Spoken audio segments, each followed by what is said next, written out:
Hello बच्चों, मैं भावना Dwivedi RSK से और आज हम अपने पाठ्यक्रम में यूज होने वाले प्रकाशिक यंत्रों के बारे में जानकारी करेंगे। तो सबसे पहले हम बात करेंगे दर्पण की। मैं उम्मीद करती हूँ कि आप सबने दर्पण देखा होगा। अपने घरों में जब कभी भी आप तैयार होते हैं तो आपने दर्पण देखा होगा। तो क्या आपने कभी सोचा है कि वो दर्पण कौन सा दर्पण है? वो दर्पण समतल दर्पण होता है। जैसे कि मेरे हाथ में अभी है, समतल दर्पण होता है।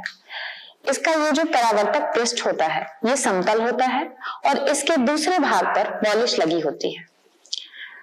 चूंकि इसका परावर्तक पृष्ठ समतल है इसलिए हम इसे समतल दर्पण कहते हैं। इस दर्पण में आपका प्रतिबिंब जो है वो आभासी और आपके ही आकार का बनता है। परंतु क्या समतल दर्पण ही एक दर्पण होता है? इसके अतिरिक्त भी हमारे पास कई दर्पण होते हैं जिन्हें हम गोलीय दर्पण कहते हैं। गोलीय दर्पण वो दर्पण होते हैं जो किसी गोले का भाग होते हैं। अगर आपने अपने पाठ्यक्रम में देखा हो तो पढ़ा होगा कि हमारे पास दो तरह के गोलीय दर्पण होते हैं, अवतल दर्पण और उत्तल दर्पण।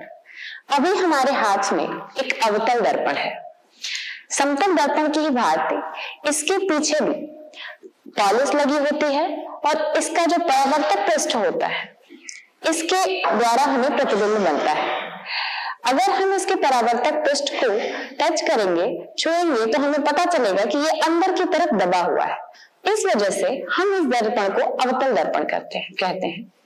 सामान्य जीवन में, बार्बर की शॉप में, डेंटिस्ट के द्वारा इस दर्पण का यूज किया जाता है वस्तु का प्रतिबिंब प्राप्त करने के लिए। इसके अतिरिक्त जो दूसरा दर्पण हमारे पास है इसे उत्तल दर्पण कहते हैं।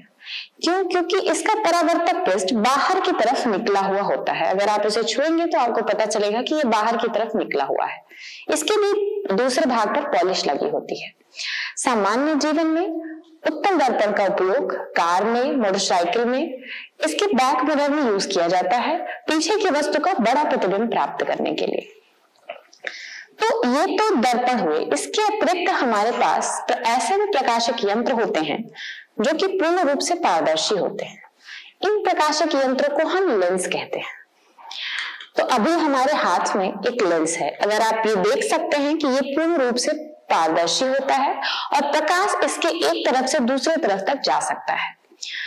लेंस दो प्रकार का होता है, उत्तल लेंस और अवतल लेंस। अभी मेरे हाथ में अवतल लेंस है। अगर आप इसे छुएंगे या अगर आप इसे इस तरह से देख पा रहे होंगे तो ये बीच में मोटा और किनारों पर पतला होता है, इसलिए हम इसे उत्तल लेंस बोलते हैं। उत्तल लेंस का प्रयोग दैनिक जीवन में सूक्ष्मदर्शी में आवर्धक के रूप में किया जाता है।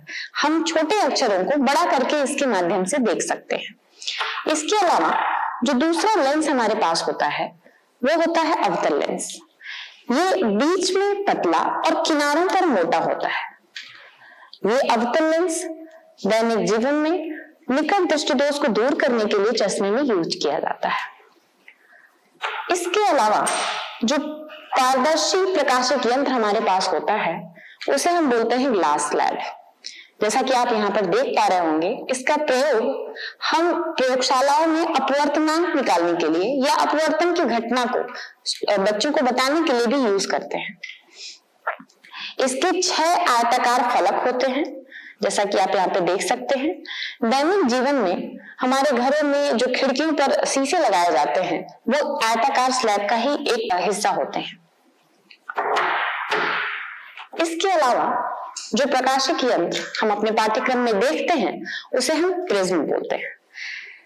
प्रिज्म भी एक तरह का प्रकाशक यंत्र है, बस इसके 3 आयताकार फलक और 2 त्रिभुजाकार बेस होते हैं। अगर आप देख सकें तो आगे एक त्रिभुजाकार बेस है और पीछे की तरफ एक त्रिभुजाकार बेस है, जबकि इसके 1, 2 और 3 आयताकार फलक होते हैं। ये तीनों आयताकार फलक एक एंगल पर एक दूसरे से झुके होते हैं।